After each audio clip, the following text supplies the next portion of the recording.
Welcome to Coach's Corner with Jay, featuring the Noles head coach, Jay Sacosta, and our host, Lance LaFollette.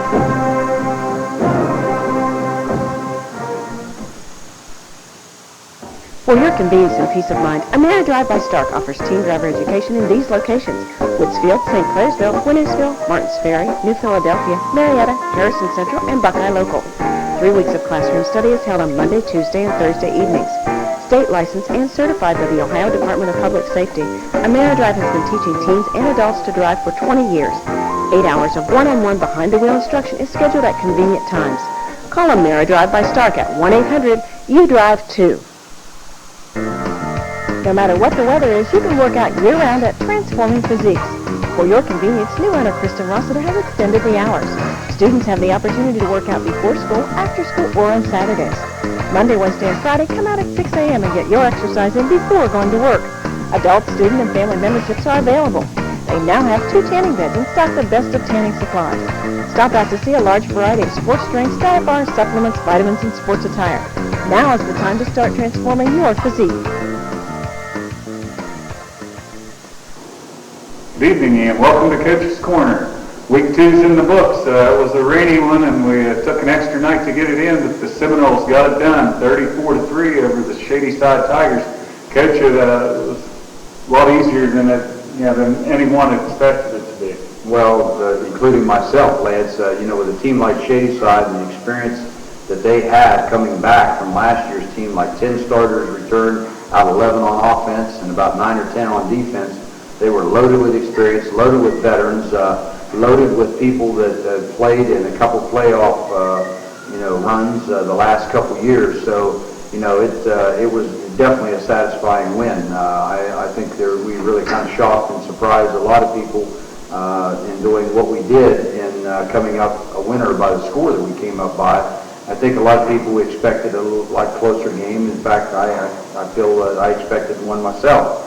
But we felt that we were going to have to score a couple, 3 times to win and hopefully hold them to a score, maybe 2.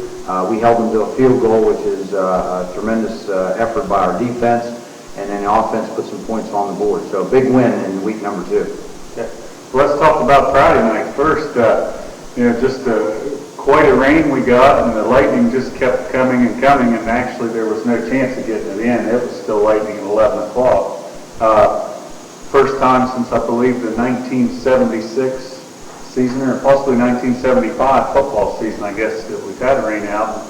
A lot of people were kicking that around, so for information purposes, 1975. Well, we went to Meadowbrook in that era, or that time period, and we had a tremendous rain that night, and we went over there and we couldn't really get across that little footbridge over there to get to the field, so we had to get back the next night and play it, and that's not something you like to do, but as I told our kids in the locker room when we were anxiously awaiting, not knowing whether we were going to play or not, that we didn't have any control over the situation. We couldn't control the weather. We just had to wait and see what was going to happen, and had to do what we feel was best. And one thing I did tell the officials as we were waiting and kind of kicking around what we were going to do is I prefer that we not start the game and not be able to finish it. I wanted to actually start it and then finish it. I didn't want to really start and then get delayed and then have to come back, pick up the next night partway through the first quarter or what have you.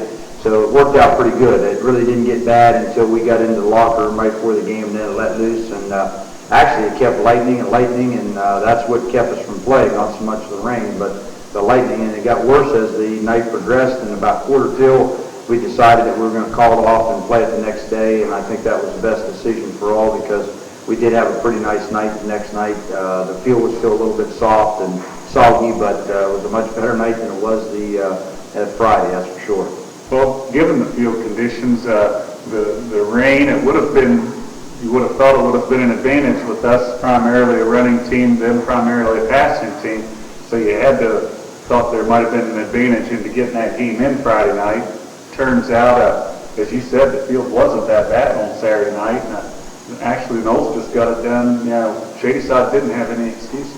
Well, the weather, had we played Friday, you would have thought they would have favored us because, as you mentioned, we're probably more run-oriented and they're more pass-oriented, although they could run also. But and they were kind of, I think, glad that we made the decision to postpone it until Saturday. Figured that they would have better conditions and be able to throw the ball a little better. I just felt that when you got two good football teams, you hate to play under the adverse conditions that we had Friday night, whether it's lightning or rain or what, because you don't really see each team at their best. And I thought that it was a better opportunity on Saturday, and that's what we did. And from a fan standpoint, it's much better to sit and watch a ball game without it pouring down rain, lightning, than it is watching one when it's pouring down rain. So I think it worked out for the best, and I don't think it made really much difference either team as far as having an advantage playing it on Saturday. It worked out that both teams were under the same conditions, and the field was a little better than I thought. I anticipated it being a lot worse than it was. Not that it was great or ideal, but it was still spongy and soft. But it was a lot better for the amount of rain that we had. I think we had about 3 inches of rain, is what I understood, and that's a lot of rain on an already soaked field. So it worked out real well. Okay. Well, Shadyside comes right out and ran the ball. Sort of caught us by, I don't know if they caught us by surprise, but a little different approach for them. And, 2 series there in a row, they got a field goal in one and started driving again. That catch us by surprise? Well, it wasn't really totally surprised what they tried to do, Lance. I think their game plan was to come out and establish the run. You look back at the previous couple of years, and they came out winging the ball and got some key interceptions, and that kind of hurt them, put them in a hole early. So I think they kind of thought, well, we're going to try to establish the run. If we can establish the run, then the pass will be there whenever we want it, especially if we move the ball on the ground. And they did just that. We had, a couple breakdowns on defense. We allowed them to kind of get outside on us, and they were moving the ball down the field. And then we aided their cause by having a couple of major penalties, which is uncalled for. And that put them right in good position. And I kept thinking that they were going to have to run, that they were going to throw a play-action pass in there, and they just continued to run. We shut them down and forced them to kick the field goal. And but I thought it didn't surprise me what they tried to do. What did surprise me at the end of the first half, they had a couple minutes to go on the clock, I believe, or a minute and something to go. They had 2 timeouts, and I thought they would come out really winging the ball at that point. They got out of the hole at one point by throwing a long fade route successfully, and I thought they would go deep because you got nothing to lose. You throw deep to our end zone. If we intercept, you got to spin in the hole with not a lot of time to go. But they didn't even elect to take a timeout until I think one with 9 seconds, the other with 4 seconds. So I just thought I was a little bit surprised by their strategy at that point in time. I thought they would throw the ball down the field and try to get a big one on us, and other than one time, they really didn't do that. But we did a nice job and took the lead into halftime. Okay. Well, let's take a quick break and come back. We have a couple fellows we'd like to talk to this evening.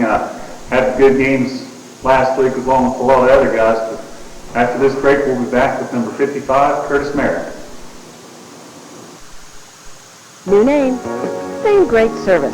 Ormet Credit Union is now Ohio Valley Community Credit Union.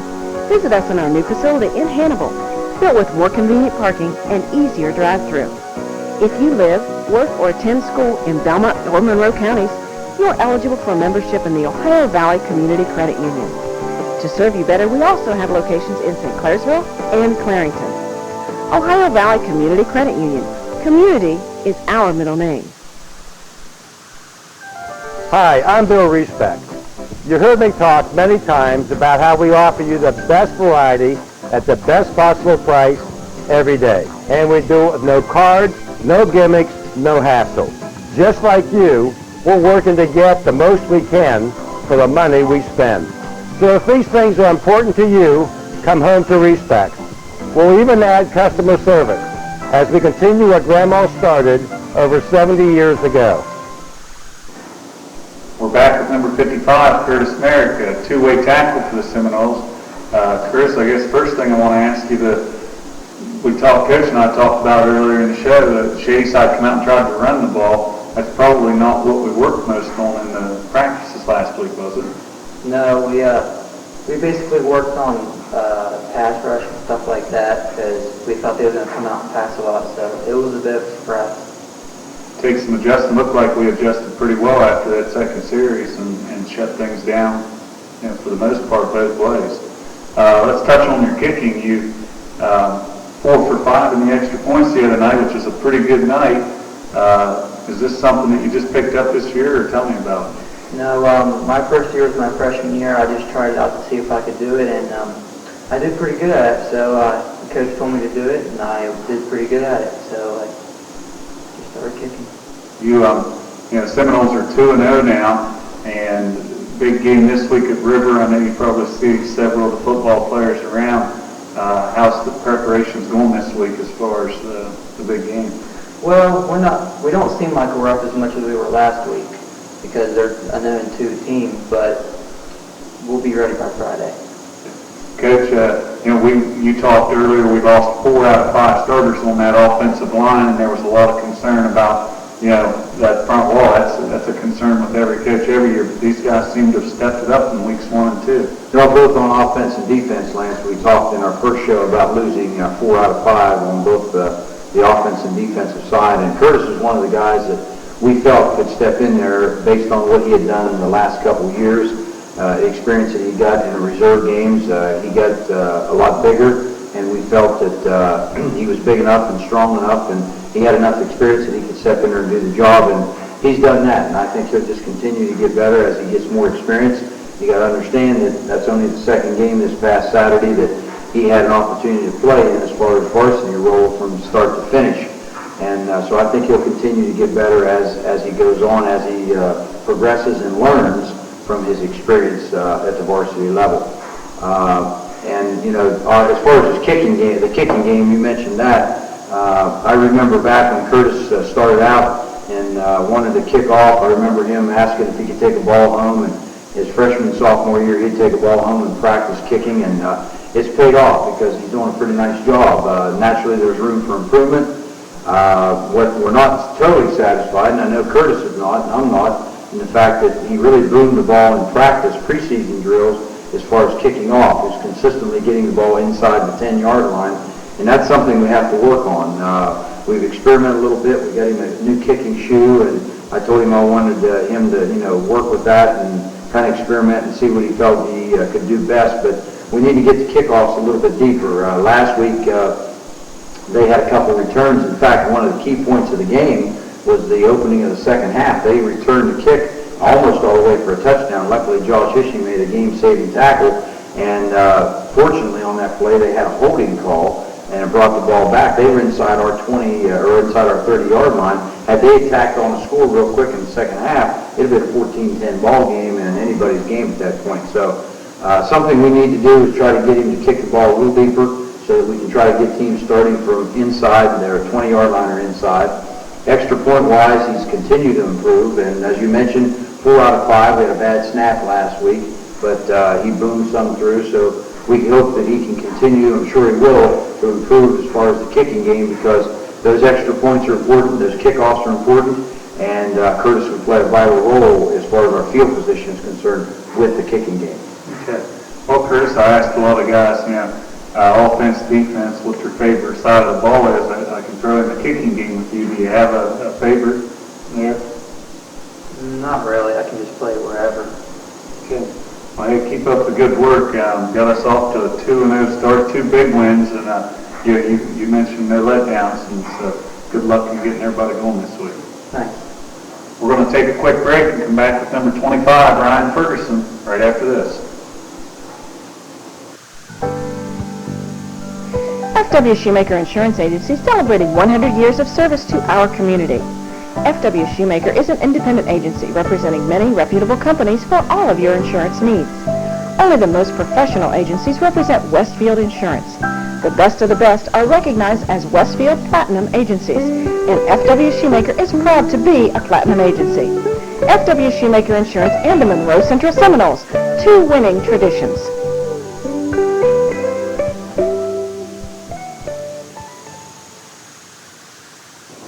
We're back now with number 25, Ryan Ferguson. Ryan Ferguson plays running back on offense and defensive back on defense. Ryan, I guess the first thing I'll ask, because you had a big interception there in week 1, and you seem to be all over the field again in week 2.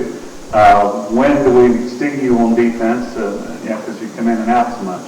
Probably in a 40 defense. I am in passing situations. I come in as an extra defensive back. I play 40, but if we get in a situation where I thought of 5-4, I kind of like that. I got to get the nose guard. Okay, then from the offensive side of the ball, You in and out a lot as well there. What's your primary job there? I'm a fallback on offense. I'm mainly a lead blocker for when we need a big block or something. I'm block.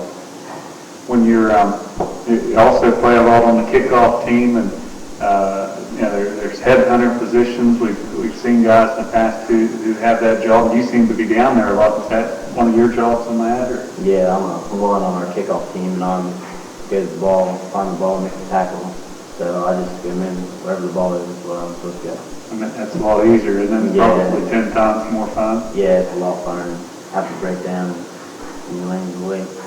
Coach, this guy here, he's a senior. He's been playing for you now 4 years, and it has to be a joy to have somebody around that you can count on to do so many different things. And seems like a great kid too. Well, Fergie is, and you talked about his role defensively, Lance first, and he's been very patient.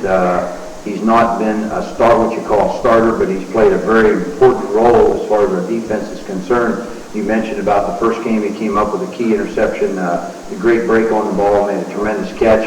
I went in this past week and made a lot of big plays. Talk about him going in on a 40 defense, and he did a good job with that, but he got caught in there several times. As he mentioned, we go to a 5-4, and that puts him at the middle guard position. He's not very big, but he utilized his quickness, and he knifed through there and made a couple real nice tackles. So we're extremely pleased with what he's done thus far on the defensive side of the ball. On the offensive side of the ball, Fergie knows that he's probably not going to get a lot of carries, but he's going to be primarily in a blocking role, and he's done a nice job for us in that respect. That doesn't mean he's not going to get any carries, but he does a nice job for us as far as blocking is concerned. But I think the biggest thing that I like about Fergie is the fact that a lot of people have a hard time sometimes dealing with their role, and everybody, in order to be a team player, has to play a certain role. And right now, he's been just super in terms of attitude, and I think you're going to see him make a lot of big plays, especially on the defensive side of the ball as the year progresses, and you're going to see him play more and more because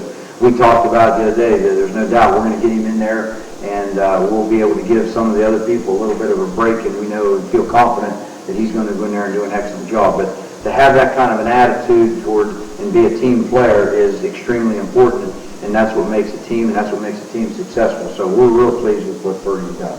Okay, Fergie, you got these guys off to a 2-0 start. Now, two teams we've played so far predicted to go 9-1, but it doesn't have those one losses pinned to them now. So, we talked with Curtis there a little bit. Preparations for this week, everything going all right? Yeah, it's going pretty good. There's a lot of people talking about how River's not going to be that big a game for us, how they're not going to be too tough, but I think our team, we know that we got a big game coming up, and it's in county rivalry, so we got to be up, and I think we're going to be up and ready to play. Okay, well, I want to wish you luck and keep things rolling for us. All right, thanks. We're going to take a quick break. We have several highlights of last week's game, so hang in there. For over 100 years, Bauer Turner Furniture has been serving our community with quality furniture and bedding. After a big day, kick back and relax in a dual recliner sofa, or choose from living room suites featuring couches with comfy armchairs or matching recliners. Then pick the perfect coffee table and tables and lamp to suit your personality. Of course, they stock bedroom furniture to please the country, traditional, or contemporary decorator. Kitchen tables and chairs, hutches, entertainment centers, and more can be delivered to your home this week. So stop by Bauer Turner Furniture today.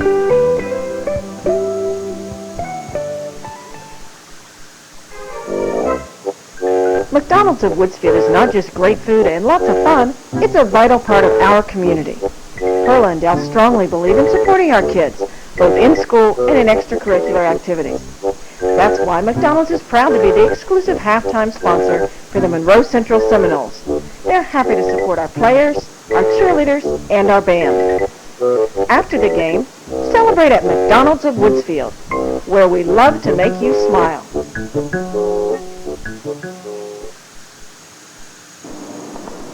Start the highlights off with number 55, Curtis Merrick. They're making a tackle for a loss. Well, they're driving down the field, Lance, and they're getting down in that red zone, and here Curtis, number 55, one of the guys on the show tonight, comes up with a big stop there as they try to go wide to the right. They were having a lot of success with that, and him and Sam Miller were right there along with Gabe Gordon. This highlight has our other guest, number 25, Ryan Ferguson, with a nice defensive stop. Well, we talked about Fergie getting in there a lot of times, end up at middle guard instead of an outside backer. And here he's at middle guard. Watch him come off the side, uses his quickness, and makes a great tackle here in a crucial situation. Forces them to kick a field goal.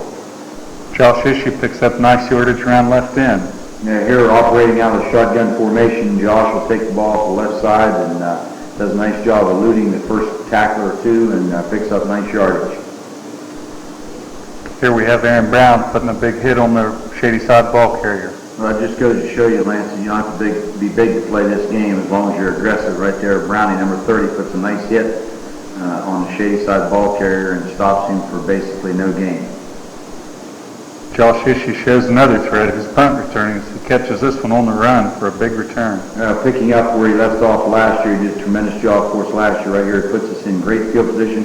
Excellent block by Eddie McConnell there, one by Sean 80, and then Josh takes it down and gets thrown back here, which should have been probably a personal foul, but puts us in great field position inside the 30-yard line. Seminole's first pass play of the evening turned out to be a beauty. Well, here we're in a trips formation to the left out of shotgun formation, and Josh will roll to his left. You'll see Kenny all behind the defense. He'll set up right here and throw the ball to Kenny. A nice strike for a touchdown. Kenny catches it on about the 2 and takes it in for the score. Curtis hit all 4 of his kicks on extra points. Here's the first one. We talked about Curtis and how important these extra points are, and here he bangs the first one through. Hopefully he'll continue to improve and bang these through because they are extremely important. Josh Issue makes yet another nice run. Nice run here by Josh. We're lined up in power wing to the left side. Josh will come back to the right and do a nice job cutting inside, utilizing his blocks right here, following block behind Sean 80 and Chad Burkhart, and he fights his way down close to the goal line. Gabe Gordon powers in off the right side for a touchdown. We're in that power wing formation again, and Gabe will take it off the right side and take it on in the end zone for a touchdown. Here we take a look at Curtis Merrick again, kick number 2 right through. Curtis again continues to improve here, and here he splits the uprights for a second extra point of the evening. Pitch Stephen Hibbett gets his arms up. He's pretty hard to get the ball over. Well, Steve made a couple big plays in the week 1, and here he does a nice job of getting up and knocking down a ball that was an attempted pass. So excellent job by number 34, Stephen Havey. We've seen number 11 do some damage on offense. Here Josh Issue does some damage on defense. Well, Josh is not very big, but he's a real short tackler, and he puts a pretty good hit on him for all the bigger he is. They're running out of the run and shoot. They complete a pass, and Josh comes up and puts a pop on number 24, Burkhart. Excellent defensive play. You mentioned at the top of the show about this being a big turning point, the second half kickoff. I think this was a big turning point, Lance, in the game, and the fact that they returned this kick almost all the way for a touchdown. You'll see Jovicic breaks it, finds a little seam, and then Josh Ishii closes on him and pulls him down inside the 30-yard line, but they got a hold, and that brings it back from inside our 30-yard line and sets them up deep in their own territory, which, had they got a touchdown real quick right there, it would have been 14-10 and a lot of time in anybody's ball game. Gabe Gordon shows a powerful run right here. Well, this is a power play, and Gabe will come off the right side, but he kind of cuts it back right there. There's not a lot of running room. Watch him break tackles here, keeps his legs moving, and takes on in for a nice game. They say speed kills. Watch Josh Issue here. This is one of the things that Josh brings to the game, and that's his speed. Right there, he outran 3 guys, was able to turn the corner, and also tucked it away and took a hit from 3 guys there for a nice game. Pretty simple play design here, Coach. Well, quarterback sneak sometimes the most basic football play there is, but sometimes provides good results. And right here we got motion to the left, and Josh just takes a sneak off the right side and breaks it clean and starts to cut back inside here. Actually had a late hit right there. It wasn't called, but a nice gain again by Josh. Here Gabe Gordon finds the end zone again, put the Noles ahead 20-3. Again, we're in a power wing set to the right, and Gabe will just take it on a handoff off the right side and fall into the end zone for a touchdown. Curtis Merrick on the highlights again, this time blocking a punt. Well, second turnover by Shadyside's punt team here. Curtis Merrick, number 55, is on the show, breaks through and does a nice job of blocking the punt and dropping on it. Gives us great field position here to set up another score. Knowles driving again. Aaron Brown picking up nice yardage here. They're running out of power eye set to the left this time. Just a straight handoff from Josh to Aaron Brown, and Aaron Brown takes him off the left side, does a nice job getting it down close to the goal line. Fourth touchdown of the evening for the Knowles offense, Josh Ishii. Earlier, Josh ran the quarterback sneak for big yardage here. We just need short yardage, and Josh takes the quarterback sneak and finds his way into the end zone. All those referee haters out there, Coach, they like this play. Well, Aaron Brown is off the right side. He cuts it back, and he's running over people from Shadyside, and he's running over the umpire, Chuck Castelline's right here. Chuck, he can't get out of the road. Browning knocks him over, and he's still going. Aaron Brown on the highlights again, this time with the punt return. Well, earlier Josh Ishii had a nice punt return. This time Aaron Brown, it's nice to have those two guys back there being able to do these kind of things. And here they punt to us, and he catches the football and makes a nice return. Steps inside the first block and then takes it outside and catches a nice another block or two downfield and puts us inside the 20. 3 times in a row now for number 30. Aaron Brown takes this one in for the score. Aaron takes this on a straight dive play off the left side and does a nice job getting it in the end zone here. A couple nice blocks up front there by Chad Burkhart and Sean 80, Sam Miller, and he's in the end zone. Curtis Merrick knocks another one through. Curtis puts the final cap on the scoring for the evening with this successful placement try. Nice snap, nice hold, and a nice kick, and ends the scoring at 34-3. Once again, it's time for our Citizens National Bank Play of the Week. Wishbone formation. Give him a second man through. Aaron Brown. He breaks a couple of tackles, runs into the referee, and he's still going. And I'll tell you what, I think if it would have been running that referee, I think he would have had a touchdown on that. I totally agree with you. I think that referee's going to feel that in the morning. What do you think? I know I sure would. The Citizens National Bank of Woodsfield, home-owned and independently operated since 1933. Your community bank. Our officers, directors, and staff are dedicated to customer and community service. We reinvest your deposit dollars locally. So remember, banking with us is not only good for you, but it's good for your community. Citizens National Bank of Woodsfield. Member FDIC Equal Housing Lender. We'll be right back to take a look at this week's opponent, the River Pilots. From a deck to a complete house, Woodsfield True Value has the lumber and building materials for contractors or do-it-yourselfers. Before you go out of town, bring your plans into Troy and Mike for a free estimate. We think you'll be pleasantly surprised. Delivery is available for your project materials too. From lumber and siding to shingles, windows, insulation, and cabinets, Woodsfield True Value is your source for building materials and building packages. So give Troy or Mike a call today at Woodsfield True Value. Seminoles prepared for their first road trip tomorrow night, heading down to River High School to face the Pilots. 0-2 start for the Pilots, but you can throw that record out the window. They've played a couple pretty good ball teams, and weather conditions, Coach, the way they've been. River, normally a passing team, that hasn't helped them, I'm sure. Well, you're right, Lance. They've lost to 2 good football teams. 2 teams that are undefeated at this point in time, Frontier and Magnolia, and I think are going to win. 2 teams are going to win a lot of ball games. River's kind of in the same situation that we are in beginning this year. They lost a lot of people from last year's football team, so they had to kind of replace and plug some holes with some people that didn't have a lot of experience.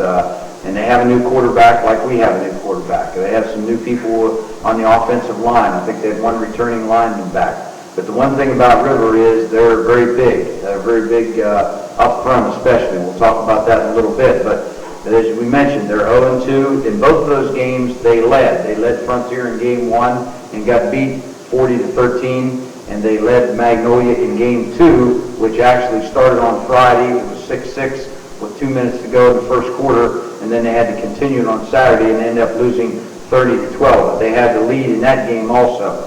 So at this point, they have scored 25 points, an average of 12.5 points per game, giving up a total of 70 in 2 games, an average of 35 points a game. So I'm sure they're going to be talking defense down there, knowing that they have to do a better job on the defensive side of the ball. Offensively, though, they line up with 7 seniors, so they're not real young in terms of grade is concerned. They have 3 juniors and 1 sophomore, and as I said, they're extremely big. When you look at their offensive line, center, Sean Oakey, a junior, 6'4", 245. Brock Lee, 1 guard, 5'11", 205 senior.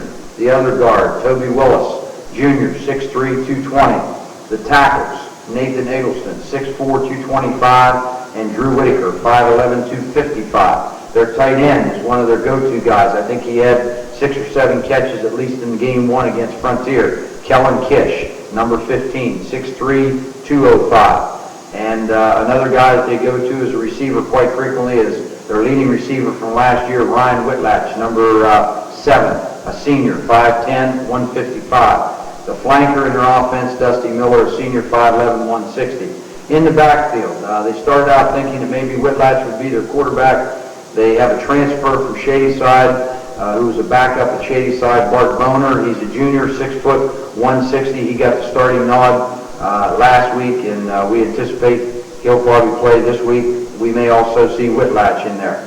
Boner's number 9. Randy Smith, one of the running backs, number 21, sophomore, 5'10", 155. And their go-to guy on offense as far as their leading ball carrier last year and so far this year is number 20, senior Ronnie Warrington, 5'10", 180. And he was one of their leading ball carriers, if not their leading ball carrier last year. So they're big up front. The thing about it offensively is we can probably expect to see all different things this week than we saw in week 1, week 2, or in the preseason, because Coach Flannery is noted for that. He'll probably give us a lot of spreads. He'll probably go with the no huddle. He'll probably give us a lot of gadget plays, and he'll try to do a lot of things to kind of offset our defense. So we've got to be on our toes, and this is a team that that is big and can move the football. Okay. We've shown primarily the first 2 games that we're going to set up the pass with the run, and only threw 2 passes last week, actually. Do we expect to see a lot of these big guys lining up on the front wall on defense? Yeah, they're pretty big up front defensively, too. In fact, some of the same guys. Inside, they have Oakey, their center on offense, at 1 down tackle. As I mentioned, 6'4", 245. Wesley Haslam, 6'2", 290 at the other down tackle. Eggleston, 6'4", 225 at one end, and Willis, 6'3", 220. So offensively, they average about 225 pounds. Defensively, they probably average closer to about 235 or 40 pounds. Linebackers, Brock Lee and Ronnie Warrington, Potts and Smith on the outside, Miller, Rick Whitlatch, and McGuire in the secondary. Like I say, it's a defense that has given up some points thus far, but again, defensively, we're probably going to see a lot of different looks there. And as you mentioned, we basically haven't put the ball in the air that much, so I'm sure like all the other teams, they're going to try to load up on us. We talked last week about Shadyside playing a 4-40 defense, but bringing the outside backers up basically a 6'2", 8 guys in a box. So I'm sure we're going to see 8 or 9 guys in a box this week, and if we have to pass, we'll pass. So as you mentioned, we only threw the ball twice last week, but a big touchdown, which loosened things up a little bit, so hopefully we can continue to do the same. Okay. You have to be happy with the way Josh has turned the ball when he had to. The touchdown pass to Kenny was a nice ball, and actually the incompletion was awful close to being complete. Well, anytime Josh takes the ball and rolls, and we try to get him on the perimeter a little bit or as much as we can, because he's a little shorter and has a little difficult time seeing inside as receivers. But that particular play, we rolled him to the left, and he's going to get a lot of attention. When he rolls, they're going to think run, they're coming up, and he just pulled up, and Kenny beat the defender who's behind him by probably 10 yards, and Josh just lobbed the ball to him in the end zone for a touchdown. So those are the kind of things we hope we can continue to take advantage of. But the thing I like about our offense last week and the week before, in fact in both weeks, Lance, is we've had balance. They can't key on any one person. If you look at the number of carries and the number of yards that our backs, quarterback and running backs, have had in the first 2 games, they've been pretty equal. I don't keep track of that really, but in looking at that, you just call the plays you feel are going to work at that time.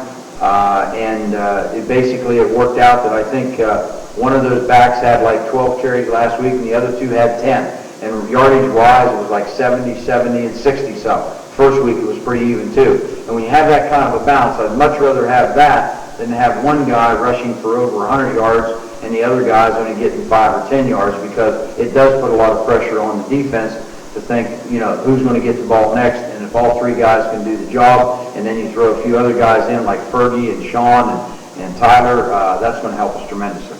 Well, you put on 59 points on the scoreboard in 2 games and roll up over 200 yards rushing each time, and yet to have a 100-yard running back. So, it takes people like Ryan Ferguson, we talked about, team players, to accept that we might not have a 2,000-yard rusher, but we win ball games. That's the bottom line, Lance. And, I sense this from our young men this year that they're team-oriented. We spend a lot of time, and we talk about that constantly, how important that is. And once the young men understand that the team is more important than the individual, and it's not important that you have a 100-yard rusher or somebody that catches 2 or 3 touchdown passes or a quarterback that throws for 100 and something, 200 yards.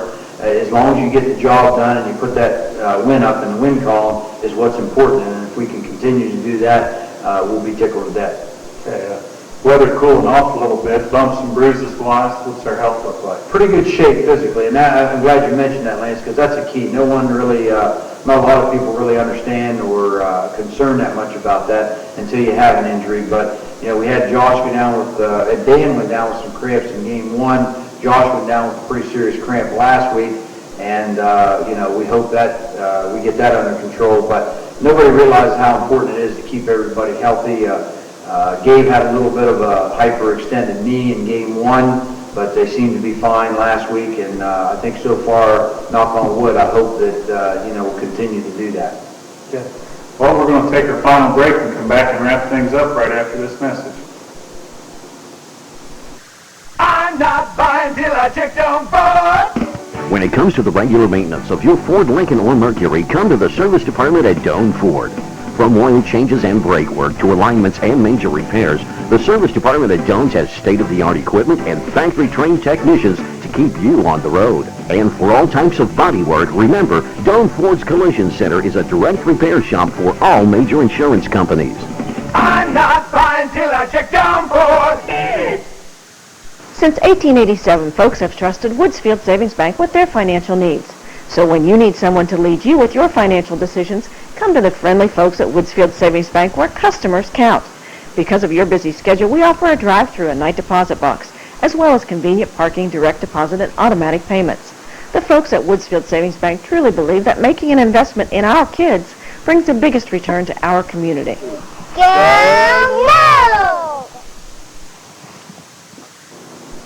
We'll take off now with the winners list on the Sideliners board. The squares, first quarter went to Joe Reed.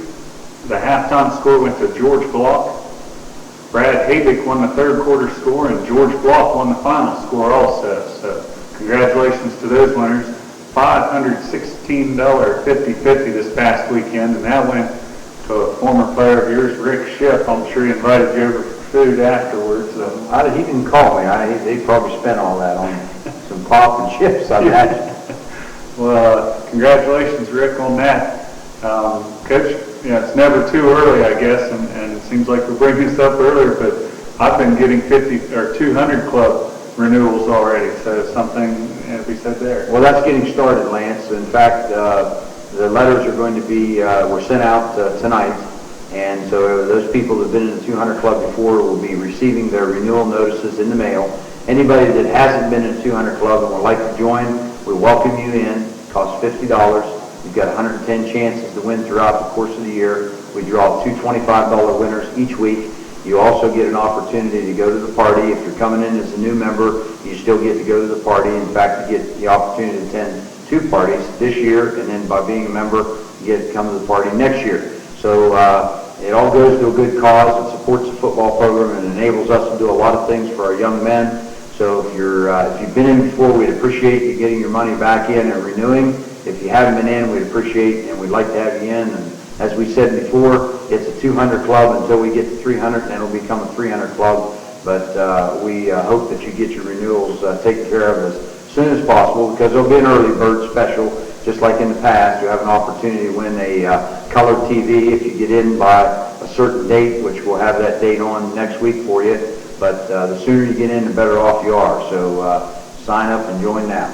Okay. The ball game this week at River. It's a 7:30 kickoff Friday evening. We're going to try to get it started. Weather-wise, I think we're looking all right for the weekend. Well, it looks like we might get a break, Lance. They're saying it's supposed to clear out Friday and be like sunny and 75, so it should be pretty decent by game time, we hope. It couldn't be much worse than it was last week, so we're hoping for a much better night this Friday night, and hopefully we have successive Friday nights that are nice weather-wise. And our young men are going to have to be ready to play football, because contrary to what a lot of people believe, and there's a lot of people out there that don't realize that a lot of times when they tell the kids out, because of somebody's 0-2, that you're going to have a tough ball game, that that's doing them any justice, and that's not, because these young men need to realize that you got to come and play every week, regardless of what the team record is that you're playing. And I guarantee you, River, just take for an example, last year, we had an excellent football team, and a lot of people, River hadn't had much success against us previous years, and everybody was saying that's going to be 30-0, 40-0, whatever. And they played extremely hard. They played real tough on defense, and we only generated a couple touchdowns. So we're going to have to be ready to play. Okay. Well, good luck again this week, guys. Got a good one started, so keep it up. Thanks, Lance. The replay of the game will be at 11 a.m. on Saturday if you don't get a chance to get down there tomorrow night. So go Noles. Good night, everyone.